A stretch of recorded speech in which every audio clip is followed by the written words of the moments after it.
जबरदस्तीचे लग्न भाग 3. गाडी सुरू होऊन खूप वेळ झाला तरी सागरचा जयघोष सुरूच होता. येळकोट येळकोट जय मल्हार, सदानंदांचा विजय असो, तो घोषणा करत होता आणि बाकीच्यांनाही नाही त्याच्या मागे करायला लावत होता. त्याला तर काही वाटतच नव्हते, पण बाकीच्यांचे मात्र फार वैतागून गेले होते. आई म्हणाली, आता काय जेजुरीला पोचेपर्यंत जयघोष करतो की काय? निघायच्या वेळेस करत असतात फक्त, तेवढेही देवाला पुरेसे आहे. आता गप्प बसा जरा, तुझा नसेल पण आमचा गळा सुकला इथे. सागर बोला, मातोश्री, मी तर माझा किती स्टॅमिना आहे हे दाखवत होतो तुम्हाला फक्त. आई म्हणाली, काही दाखवायची गरज नाही आहे, तुझा कॉलेजचा अभ्यासाला स्टॅमिना दाखवू आधी.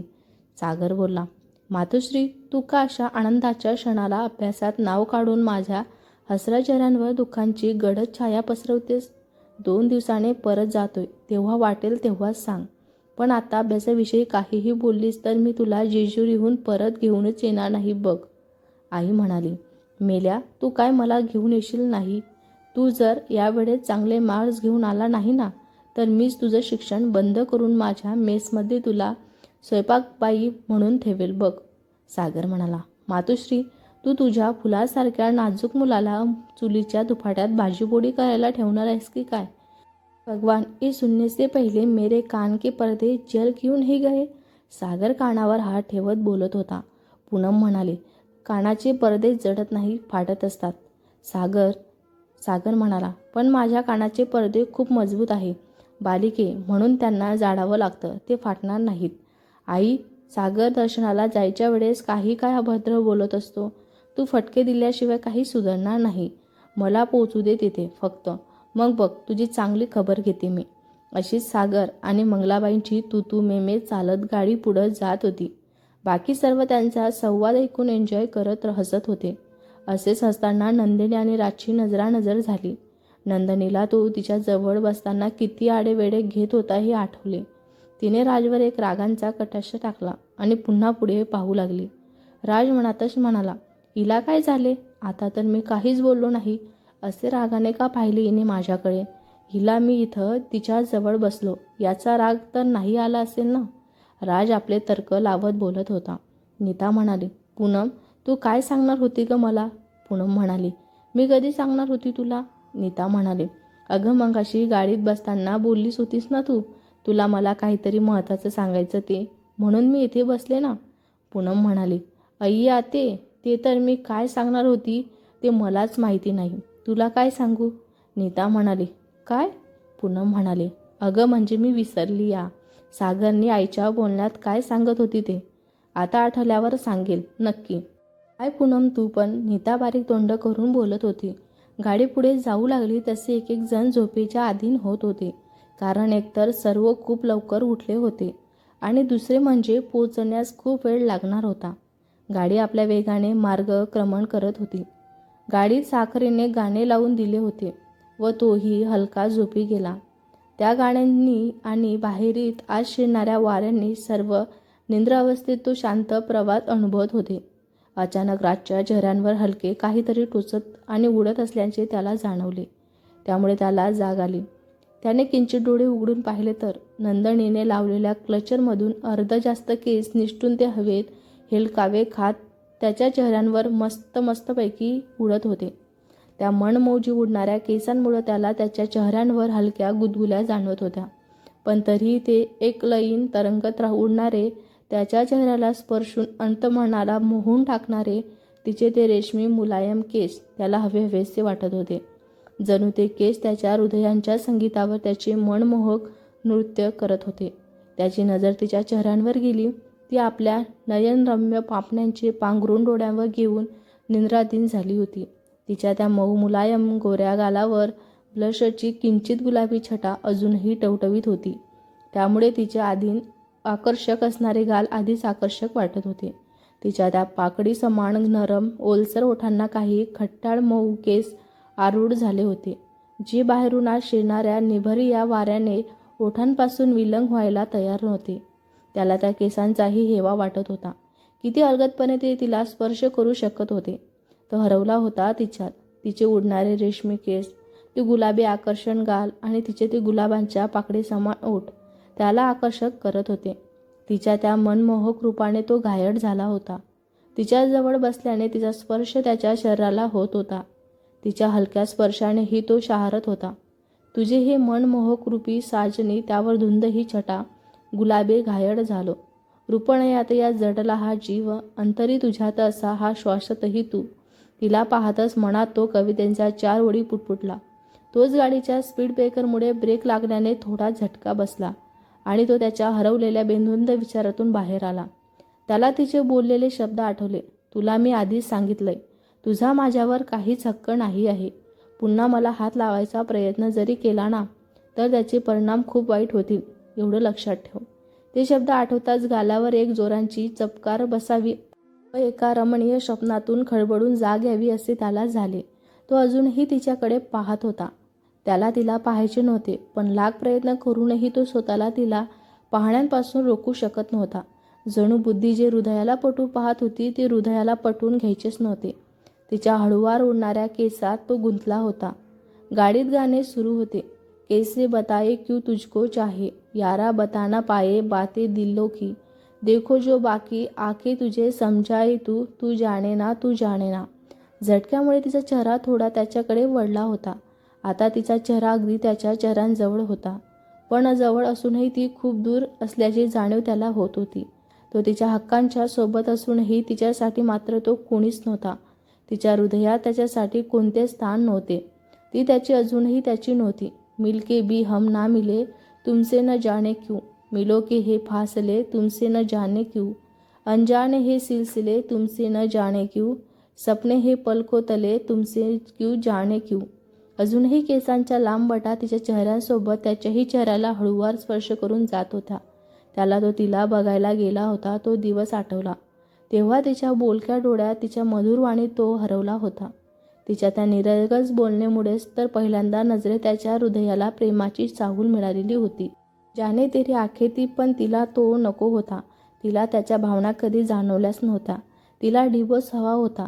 तिला वेगळे व्हायचे होते त्याच्यापासून नेहमीसाठी. ती त्याच्या एवढ्या जवळ असूनही त्याच्यापासून मिल दूर होती. ती त्याच्यासोबत असूनही त्याची नव्हती. तुम पास हो के भी, तुम आस हो के भी, एहसास हो के भी अपने नहीं, ऐसे हे हमको गिले, तुमसे न जाने क्यों, मिलो हे फासले, तुमसे न जाने क्यों, तू जाने ना, तू जाने ना. तिच्या उडणाऱ्या केसांच्या बटांसोबत तो तिचा निरागस चेहराही न्याहाळत होता. लग्न ठरल्यानंतर त्यांचे आयुष्य तो तिच्यासोबत जोडणार होता. म्हणून त्याची परिस्थिती नव्हे, तर त्याचे स्वप्नातील यशांची पायरी शोधणारे स्वप्नही तो तिच्याजवळ मांडत होता. तिच्या अनपेक्षित होकाराने त्याच्या स्वप्नांची दिशा आणखीनच स्पष्ट केली होती. त्या स्वप्नांचे मनोरे तो तिच्यासोबत बांधण्याचे आणि अस्तित्वात उतरवण्याचे स्वप्न पाहत होता. त्याला तिच्यासोबत बोलायचे होते. तिला खूप काही सांगायचे होते. अफसोस होता है, दिल भी ये रोता है, सपने संजोता है, पागला हूँ, सोचे ये हम थे, मिले तुमसे ना जाने क्यों, मिलो के फैसले, तुमसे न जाने क्यों. तो तिला कितीतरी वेळ तसाच न्याहाळत होता. तिचे केस अजूनही त्याच्या चेहऱ्यांवर उडत होते. तिला पाहताच तोही झोपी गेला. तब्बल कितीतरी वेळाने ते जेजुरीला पोचले. सागर सर्वांना उठवत होता की पूनम त्याला गप्प बसवले आणि नजरेनेच राज आणि नंदनीकडे बघायला सांगितले. ते दोघेही एकमेकांच्या डोक्यांवर डोके ठेवून शांत झोपलेले होते. सागर आणि पूनम गालातल्या गालात हसू लागले. सागरने पटकन त्यांचा एक फोटो मोबाईलमध्ये कॅप्चर केला. तो आणखीन फोटो काढतच होता की हे आपण जेजुरीला पोहोचलो. नीता झोपेतून जागी होत इकडं तिकडं पाहत बोलली. तिच्या आवाजाने सर्वांना जाग आली. सोबत नंदिनी आणि राजलाही. दोघेही एकमेकांना असे पाहून आडोशांना आणि पटकन एकमेकांपासून जरा दूर सरकले. सागर म्हणाला, झालं कल्याण. या सुचून तर आतापासूनच डिस्टर्ब करणे चालू केले. नीता म्हणाली, सागर तू मला काही म्हणलास का?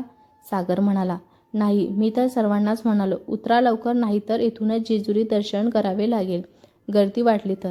आई म्हणाली, नको रे बाबा, एवढ्या दूर काय, दुरून दर्शन घ्यायला आलो का? चला उतरा सर्व. मंगलाबाई गाडीतून उतरत बोलल्या. तसे सर्व गाडीतून उतरू लागले. नंदनी तिच्या साईडचे तर राज दुसऱ्या साईडचे दार उघडून निघत होते की नंदनीच्या पदरांचे टोक राजच्या वाचमध्ये अडकले व ते गाडीतून उतरता उतरता पुन्हा गाडीच्या एका सीटच्या 2 टोकांवर बसले. एकदा त्या अडकलेल्या टोकांकडे आणि एकदा नंदनीकडे पाहत तो अडकलेला पदर वाचमधून काढण्याचा प्रयत्न करू लागला. पण ते काही निघेना. खूप वेळ झाला तरी ते निघत नाही हे पाहून नंदनी आपण आधी गाडीच्या बाहेर उतरू आणि बाहेर काढण्याचा प्रयत्न करू. आपण दोघेही गाडीत राहिलोय. त्यांनाही तिचे पटले. ठीक आहे चल. मग ते गाडीतून एकाच दिशेने बाहेर उतरले. बाहेर आल्यावर त्याने ते पदरांचे टोक काढण्याचा प्रयत्न केला, पण तरीही तो निघत नव्हता. नंदिनी म्हणाले, 1 मिनिट, मी काढते. ती पदर त्याच्या वॉचमधून काढण्याचा प्रयत्न करू लागली. तिचे लक्ष ते काढण्याकडे होते आणि त्याचे लक्ष तिच्याकडे. तिचे अलगद तिच्या पदर त्याच्या वॉचपासून विलग केला, पण त्याला वेगळे झालेले पदरांची टोक दाखवू लागली. त्याने एकवार त्या वेगळे झालेल्या पदरांकडे व नंतर तिच्याकडे पाहिले. किती सोपे आहे ना गं तुझ्यासाठी एखादी गोष्ट स्वतःपासून सहजपणे वेगळी करणे. राज तिला पाहताच बोलला आणि त्या शब्दासरणीची तिच्या काळजात चर्चच झाली. ती थेट त्याच्या नजरेत पाहत होती व तो त्याच्या मनात अजूनही मागच्या गाण्यांचे बोल घोळत होते. कैसे बताए क्यों तुझको चाहे, यारा बता न पाए बातें दिल की, देखो जो बाकी आके तुझे समजाए, तू जाने ना तू जाने ना. सागरचा मित्र म्हणाला, राज दादा तुम्ही अजून इथेच का थांबले आहात? जरा पुढे व्हा आणि मला ही गाडी व्यवस्थित पार्क करू द्या. सागरचा मित्र अचानक आल्याने त्या दोघांचे लक्ष विचलित झाले. राज म्हणाला, हो हो, आम्ही जाणारच होतो. तेवढ्यातच नीता तिथे येते. हे राज, चल ना इथून. माहीत आहे मी तुझ्यासाठी म्हणजे तुमच्या दोघांसाठी पुढे जाऊन परत मागे आलेली आहे. नीता, मग काय गरज होती परत मागे यायची? आम्ही का हरवलो नसतो? नंदिनी म्हणाली. काय? अगं म्हणजे येणारच होतो आम्ही. तू कशाला परत येऊन त्रास घेतला? नंदिनी सावरत नीताला म्हणाली. त्रास काय त्यात? मी तर ती बोलतच होती की. राज म्हणाला. आता निघायचं का? पूनम सागरनी आई खूप समोर निघून गेलेत. राज समोर पाहत बोलत होता. हो हो चला. नंदिनी आणि नीता सोबतच आई म्हणाली. अरे कुठं राहिली होती तुम्ही? किती वेळ झाला इथे आम्ही वाट बघतोय. राज म्हणाला. आई ते थोडे मागं राहिलो होतो आम्ही. सागर म्हणाला. बरं बरं चला आता. आई म्हणाली. गाडीतील पूजेचं सामान आणलं ना? हो आई, हे बघ. सागर सामान दाखवत आई म्हणाली. मला माहीत नाही मी एवढ्या पायऱ्या चढू शकणार की नाही, पण नंदिनी मी इथपर्यंत नाही आली तरी तू सर्व देवांची व्यवस्थित पूजा कर आणि जोडीने पाया पड तिथे. मंगलाबाई सूचना देत राजला म्हणाली. आई, मग तू येऊ शकत नाही तर इथेच का नवस केला तू? दुसरीकडे तुझे दर्शन झाले असते ना. आई म्हणाली. राज, आपले कुळदैवत आहे जेजुरींचे खंडोबाची मंदिर. येथे नवस नाही करणार तर कुठे करणार? आई, आणि मी माझे लग्न झाले तेव्हा आले होते तुझ्या बाबांसोबत. आता माझ्यापेक्षा तुमचे दर्शन महत्त्वाचे आहे ना. तिच्याशी वाद घालून काही अर्थ नव्हता, म्हणून मग राजही काही बोललाच नाही. सर्व देवदर्शनसाठी निघाले. तिथे भंडारा आणि खोबऱ्यांची भरपूर दुकाने होती. राज, तू आणि नंदिनी जाऊन भंडाराचा खोबरा घेऊन या. आम्ही थांबतो तोवर इथे. हो दादा, जा पण लवकर या. आम्हाला जेजुरी दर्शन आजच करायचे आहे. सागर त्याला चिडवतच म्हणाला. राज म्हणाला. सागर, आजकाल तुझे तोंड जास्तच चालत आहे. घरी गेल्यावर सांगतो तुला. राज त्याला बोलून दुकानाकडे गेला. त्यांच्यासोबत नंदिनीही गेली. त्याने एका म्हाताऱ्या आजीपासून भंडाऱ्यांचे खोबरे 100 रुपये देऊन विकत घेतले व परत जायलाही निघाला. नंदिनी अजून तिथेच होती. तिथे खूप सारे लोक भंडारा विकत घेत होते. ती त्यांना पाहत होती. राज म्हणाला. तुला इथेच थांबायचे आहे का? राज तिच्याजवळ परत येऊन बोलला. तसे ती त्याच्यासोबत चालू लागली. तिला ती दुकानात वाश घेत होती तेव्हा तो प्रसंग आठवला. तुला एक सांगू? ती त्याच्याकडे पाहत बोलली. त्याने तिच्याकडे पाहिले. तो बोलतच होता की, दादा भंडारा घ्यायलाही एवढा वेळ लागतो का? तिथे उभे राहून आमचे पाय दुखायला लागलेत. सागर त्यांच्याकडे बोलला. तसे त्यांचे लक्ष नंदिनीवरून सागरकडे गेले. सर्व तिथे जमले होते. राज म्हणाला. चला लवकर, वेळ होतोय. सागर म्हणाला. स्वतः उशीर करून आम्हालाच बोलतो. चल लवकर ते. सागर तोंडातल्या तोंडात पुटपुटला. सर्वजण कडेच्या दिशेने चालू लागले. पाय मातेशी नंदी महादेवांची मूर्ती होती. सर्वांनी त्या मूर्तीचे आधी दर्शन घेतले. तेथे माथ्यांवर भंडारा लावला. पायऱ्या जवळ आल्यावर ते पायऱ्या चढत होते की, राज थांब, मंगलाबाई बोलल्या. सर्व मंगलाबाईंकडे प्रश्नार्थक नजरेने पाहत लागले. अरे, नवीन लग्न झालेले आहे ना तुमचे? मग नंदिनीला उचलून 25 पायऱ्या चढाव्या लागतील तुला. राज म्हणाला. काय? राज आणि नंदिनी एकाच वेळेस. आई म्हणाली. एवढं ओढायला काय झालं? तशी प्रथा आहे इथे. प्रत्येक नवीन जोडप्यातील नवरा मुलगा त्याच्या बायकोला उचलून 5 पायऱ्या चढत असतो. आणि फक्त 25 सांगितल्या मी, पूर्ण 385 नाही. एवढं ओढायला तशा 5च चढायच्या असतात. पण मी माझ्या 25 पायऱ्या चढेल म्हणून नवस केला होता. सागर म्हणाला, याहून आत्ता मजा येईल. दादा तू ग्रेट आहेस आणि हे मंदिर त्यापेक्षाही सुपर ग्रेट आहे. दादाश्री लवकर उचल आता वहिनीश्रीला, मी वेट नाही करू शकत. सागर उत्साही हो. पूनम म्हणाले, हो दादा लवकर उचल ना वहिनीला, मी फोटो आणि व्हिडिओ काढते तुमच्या मस्तपैकी. माझा स्टेटसला लावेल मग मी किती छान आहे ना. नीता म्हणाली, असं काही कंपल्सरी आहे का की उचलायलाच हवं म्हणून. सागर म्हणाला, बोलली ही सुचुंदरी म्हणून तुला म्हटलं होतं पुणे, या सुचिंद्रीला सोबत घेऊ नको ते. सागर पूनमच्या कानात पूनम म्हणाली, सॉरी ना आता पुढं नाही सांगणार तिला. पूनमही सागरच्या कानात बोलली. तिचे समोर पायांवर लक्ष गेले. पूनम म्हणाली, दादा हे कंपल्सरी आहे. ते बघ समोर तो नवरा मुलगा त्याच्या बायकोला उचलून नेत आहे आणि तसेही आईने नवस केला म्हणजे तुला वहिनीला उचलून घ्यावेच लागेल. सर्व बोलत होते. आता तिला उचलण्याशिवाय पर्याय नव्हता. त्याने एकवार नंदिनीकडे पाहिलं. तिच्या चेहऱ्यांवरचे हावभाव त्याला समजत नव्हते. त्याला तो कपाटांचा प्रसंग आठवला आणि आपसुकच त्यांचा हात गालावर गेला. आई म्हणाली, राज गालावर हात ठेवून काय उभा आहेस, उचल लवकर तिला, दर्शनाला वेळ होईन आणखीन. त्याने एक दीर्घ सुस्कारा सोडला व तो नंदिनीजवळ आला. तिला काही कळायच्या आतच तिच्या कमरेत आणि पायाजवळ हात टाकून तिला दोन्ही हाताने त्याने उचलून घेतले. नंदिनीला तर काही कळलेच नाही. काही कळायला आतच ती राजच्या मजबूत बाहुपाशात होती आणि तिचे हात त्याच्या गळ्यात. तो तिला घेऊन एक एक पायरी गाठत चालू लागला. ती एकटक त्याला पाहत होती. त्याचा निमगोरा चेहरा उन्हामध्ये किंचित लाल झाला होता. त्याच्या कपाळभर लावलेल्या पिवळ्या भंडाऱ्यामुळे त्याचे कपाळ पिवळे झाले होते व ते अधिकच उठून दिसत होते. त्याचा चेहरा समोर होता तरी त्याचे श्वास तिला जाणवत होते. त्यामुळे तिच्या शरीरांवर हलका शहारा येत होता. त्याच्या हृदयांच्या स्पंदनांची धडधड तिला स्पष्ट ऐकू येऊ लागली होती. ती त्याच्यात नकळत गुंतत होती. मंदिरातील घटनानादाचे व सभोवतालची वाजणारे संबळ यामुळे ती तिच्या निंदीतून बाहेर आली. तो समोर पाहत चालला होता. तिला ती मगाशी त्याला काय सांगत होती ते आठवले. तू मला म्हणत होता ना त्या दुकानदाराने मला फसवले म्हणून वाच घ्यायच्या वेळेस. नंदिनी त्याच्या मजबूत बाहुपाशातून बोलत होती. तो तिच्याकडे प्रश्नार्थक नजरेने पाहू लागला. नंदिनी म्हणाली, त्या आईजीबाईंनी सुद्धा तुला फसवले. तो भंडारा फक्त 70 रुपयाचा आहे. तिने तुला 100 रुपये सांगितलं व तू काहीही विचार न करता घेतला. पण बाकीचे सर्व तिथे भाव करत होते आणि तू तसाच पैसे देऊन आलास. नंदिनी गालात हसत म्हणाली. राज म्हणाला, मला माहीत होतं तो भंडारा 70चा होता ते. तो समोर पाहतच बोलला. नंदिनी म्हणाली, चल चल आता काहीही सांगू नकोस. मान्य कर तू फसवला गेला आहेस ते. असं तर नाही की तुलाही माझ्यासारखे प्रॉफिट मिळवून द्यायचे होते. राज म्हणाला, ती भंडारा विकणारी लोक कुठल्याही प्रॉफिटसाठी नाही, पोटाची खडगी भरण्यासाठी कमवत असतात. आणि जिथे प्रश्न भुकेचा असतो तिथे फक्त त्याचं पोट भरणं महत्त्वाचं असतं. आपलं प्रॉफिट लॉस नाही. तो समोर पाहतच बोलत होता आणि ती एकटक त्याला पाहू लागली. समोरील एका पायरीवर त्याने तिला खाली उतरवले. मला वाटते आता इथून तू समोरच्या पायऱ्या चढू शकतेस. बोलून तो तिच्या समोरून पुढं चालत गेला. ती मात्र त्याच्या पाठमोऱ्या आकृतींकडे एकटक पाहत तिथेच उभी होती. आता पुढं बघूया. कसा आहे हा, कधी वेगळा भासतो तर कधी खूपच वेगळा. नंदिनी त्या पायऱ्यावरच उभी राहून समोर जाणाऱ्या पाठमोऱ्या राजच्या आकृतीला पाहत बोलत होती. पूनम बोलली, वहिनी इथे का उभी आहेस, चल ना समोर. दादा बघ किती लांब गेलाय. नंदिनी म्हणाली, हो हो चल. तसे नंदिनी आणि पूनम सोबत चालू लागले. नंदिनी म्हणाली, आई कुठे आहेत. पूनम म्हणाले, आई आणि सागर येत आहे सोबत, ते पहा. पूनमने मागे पायऱ्यांवर बोट करत दाखवले.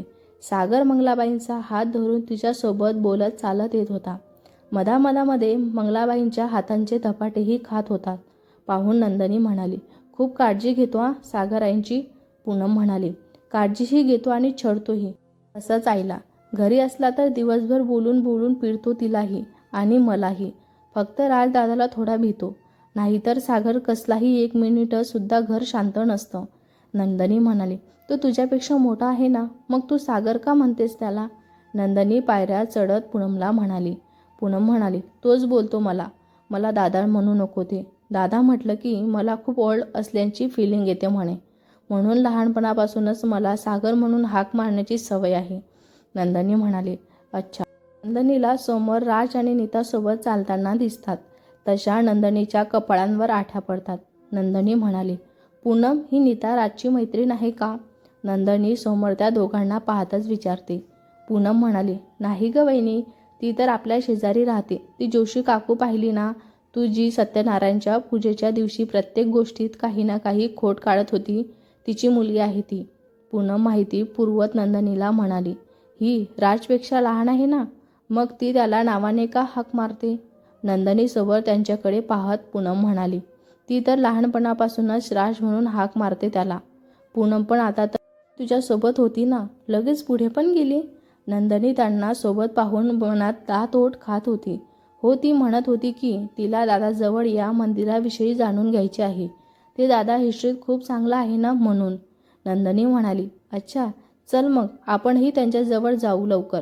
नंदनी आपल्या चालण्याचा वेग वाढवत बोलत होती. पूनम म्हणाली, अगं पण वहिनी. ती बोलेपर्यंत नंदनी खूप पुढेही निघून गेली. तिकडे नीता आणि राज सोबत पायऱ्या चढत होते व सोबत राज तिला मंदिराची माहिती देत होता. हे मंदिर 1637 मध्ये राहोजी मंडलिक यांनी बांधली सुरुवात केली होती. ते गेल्यानंतर यांचे बांधकाम मल्हारराव होळकर यांनी हाती घेतले. आणि नंतर तो बोलतच होता की नंदनी अचानक त्याच्याजवळ आली. ती एवढी वेगाने आली होती की तिला थोडी धापही लागली होती.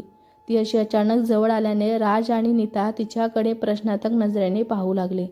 नंदनी म्हणाली, ते मलाही हिस्ट्रीमध्ये थोडा इंटरेस्ट आहे ना, मला पण या मंदिराविषयी जाणून घ्यायचे होते. नंदनीने कचकून हसत त्यांना उत्तर दिले. त्यावर राज काहीही न बोलता पुढं चालत त्यांना अजून त्या मंदिराविषयी, बांधकामाविषयी, तेथील आख्यायिकेविषयी भरपूर काही सांगू लागला होता. त्यात नीताला तर काहीचाही इंटरेस्ट नव्हता, पण राजसमोर बरंच काही ना काही विचारून तिला हिस्ट्रीविषयी खूप काही माहीत असल्याचं दाखवत होती. नंदनीला तर त्याची हिस्ट्रीतील आडाव्यात नावे आणि वेगवेगळे साल ऐकून डोकं जाम झाल्यासारखं वाटू लागलं. पण तरी ती त्याच्यासोबत का जात होती तिचं तिलाही कळत नव्हतं. नंदनी म्हणाली, या चिपकू पालीला बरा इंटरेस्ट आहे हिस्ट्रीत. मला तर हिचे लक्षण काही ठीक दिसत नाही. हिच्या ऐकण्यात कमी नी त्याच्याकडे पाहण्यात जास्त इंटरेस्ट दिसतो. काय निर्लज्ज मुलगी आहे ही, किती चिटकून चालती त्याच्याशी. याला काहीच कसं वाटत नाही. हाही मस्त चिपकून देतो या निर्लज्ज चिपकू पालीला. नंदनी मनातच राग करत होती. हे काय विचार करत आहे मी, तो कोणालाही चिपको, मला काय घेणं देणं. ओ गॉड, प्लीज सेव्ह मी. मी काय करते मलाच कळत नाही आहे. नंदनी स्वतःशीच वैतागत बोलत होती. सागर बोलला, पुणे, तू त्या सुचंद्रीला दादासोबत का जाऊ दिलं? सागर इकडं पूनमजवळ येऊन बोलत होता. तू आधी माझं नाव सरळ घे. माझं नाव पूनम आहे, पुणे नाही. आणि दुसरी गोष्ट, मी तिला जा म्हटलं नाही. ती स्वतःहून गेली तर मी काय करू? सागर म्हणाला, अक्कल कवडीची नाही म्हणे माझं नाव सरळ घे.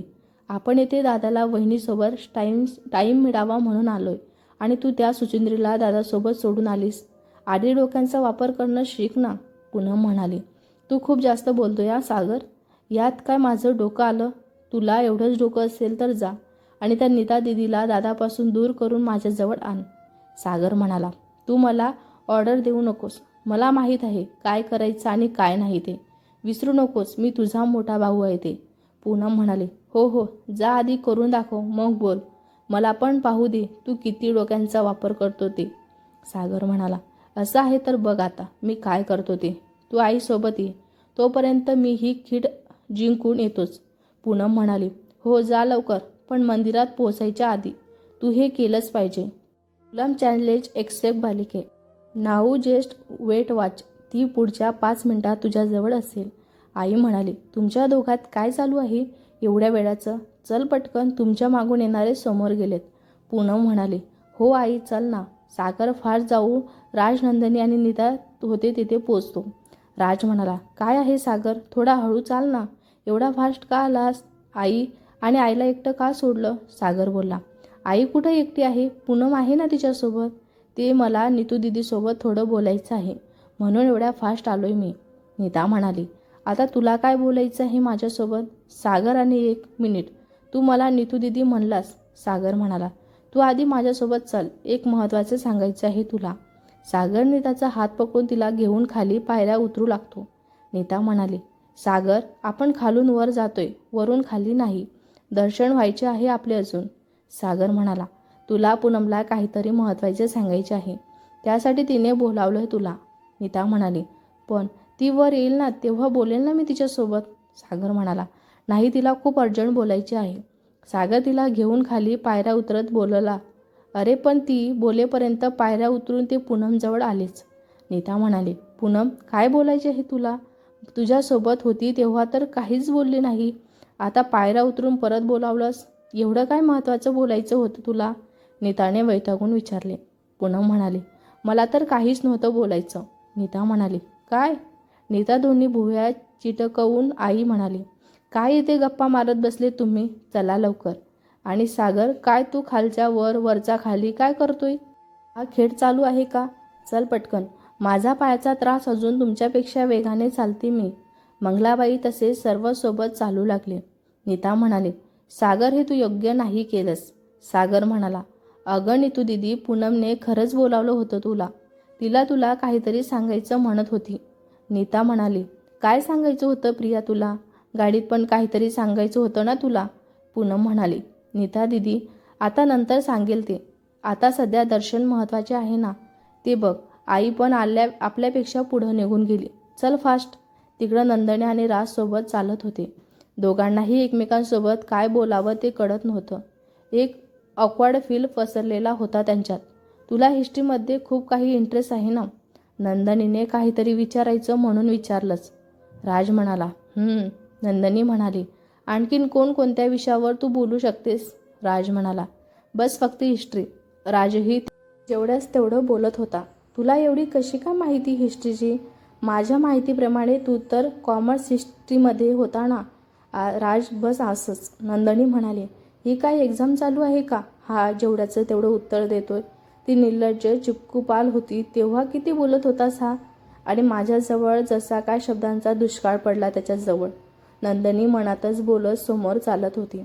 तोच एका पायरीवरून तिचा पाय घसरला व ती पडणारच की.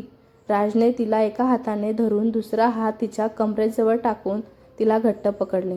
ती खालच्या पायऱ्यांच्या दिशेने वाकली होती व राज थोडा तिच्यावर. त्या दोघांचा चेहरा अगदी एकमेकांसमोर होता. त्यांची नजर तिच्या डोळ्यात हरवलेली होती व तिची नजर मनात नसूनही त्याच्या पाणीदार डोळ्यात गुंतत जात होती. खूप काही होते त्यांच्या पाणीदार डोळ्यात तिच्यासाठी.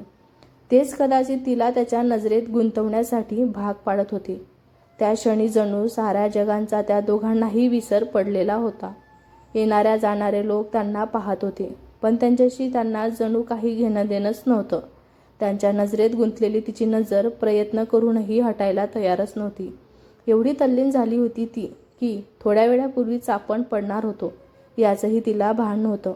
सागर म्हणाला, वाव दादा, आणखीन थोडा वेळ तसंच थांब. मी मस्त फोटो काढतो तुझा आणि वहिनींचा. सागरच्या आवाजाने दोघेही भानावर आले आणि राजने नंदनीला जाग्यावर व्यवस्थित उभे केले. दोघांनाही कळलं नव्हतं आता काय बोलावं ते. सर्व त्यांना पाहून गालातल्या गालात हसत होते. सागर म्हणाला, दादा, तुला अशी पोज देऊन फोटो काढायचा होता हे आधीच सांगायचंच ना. मी काढला नसता का? सागर त्याला चिडवत राज म्हणाला, जास्त बोलू नको सागर. ती पायरीवरून घसरून पडत होती म्हणून मी फक्त तिला पडण्यासाठी वाचवण्यासाठी पकडून ठेवलेले होते. पूनम म्हणाले, पण दादा, तू तर 2 मिनिटे तसंच पकडून उभा होता वहिनींना. आम्हाला वाटलं फोटो काढण्यासाठीच उभा आहे की काय. पूनम गालात हसत त्यांना चिडवत म्हणाली. आई म्हणाली, पण फोटो काढायला कोणाला सांगायचेच ना राज. असे नुसते उभे राहिले तर कोण फोटो काढेल? सर्वजण त्यांची खेचायची एकही संधी सोडत नव्हते. नीता मात्र तेवढी आपली गाल फुगून बसली होती की नंदनीच्या जागी ती का नव्हती. पूनम, सागर आणि आई, तुम्हाला मंदिरात जायचे नाही वाटतं. चला आपण परत जाऊ. राज बोलून पायऱ्या उतरू लागला. पूनम म्हणाली, दादा, आम्ही तर गंमत करत होतो फक्त. तू तर थोडी मस्करीही करू देत नाही. सागर म्हणाला, चला चला पटकन, नाही तर दर्शनासाठी वेळ होईल. असे सर्व सारखेच पायऱ्या चढत मंदिराच्या दिशेने जाऊ लागले. नंदने आणि राज तर एकमेकांवर नजरही टाकत नव्हते. त्यांना खूप लाजल्यासारखं होत होते. एवढ्या मोठ्या पब्लिक प्लेसवर ते असे एकमेकांना पकडून उभे होते म्हणून. ओ गॉड, काय झालं होतं मला? मी अशी मठ्ठासारखी त्याच्या डोळ्यात का पाहत होती? जणू हरवलेली होती मी त्याच्या डोळ्यात. नाही हरवत जात होती मी त्याच्या त्या अनोळखी असूनही ओळखीच्या वाटणाऱ्या डोळ्यात. नाहीतरी होते त्यात जे मला गुंतत होते, ओढत होते. नो नो नंदनी, तू अशी गुंतू नको त्याच्यात. त्याची प्लॅनिंग असेल ही, मला प्रेमात पाडायची. पण मी त्याची ही प्लॅनिंग यशस्वी होऊ देणार नाही. आता त्याच्या डोळ्यात बघणारच नाही मी. डोळ्यात काय, त्याच्याकडेच बघणार नाही. हेच ठीक राहील माझ्यासाठी. नंदनी स्वतःशी संवाद साधत स्वतःलाच उत्तर देत होती. सर्वांनी मुख्य दरवाजातून मंदिराच्या दालन्यात प्रवेश केला. तिथे शिल्पकाम केलेल्या 4 मोठमोठ्या दगडी दीपमाळा होत्या. सागर म्हणाला, वाव यार, कसले भारी बांधकाम आहे या मंदिराचे. सर्व काम दगडानेच केलेले आहे आणि त्यावर ही शिल्पकला कशी केलेली असेल.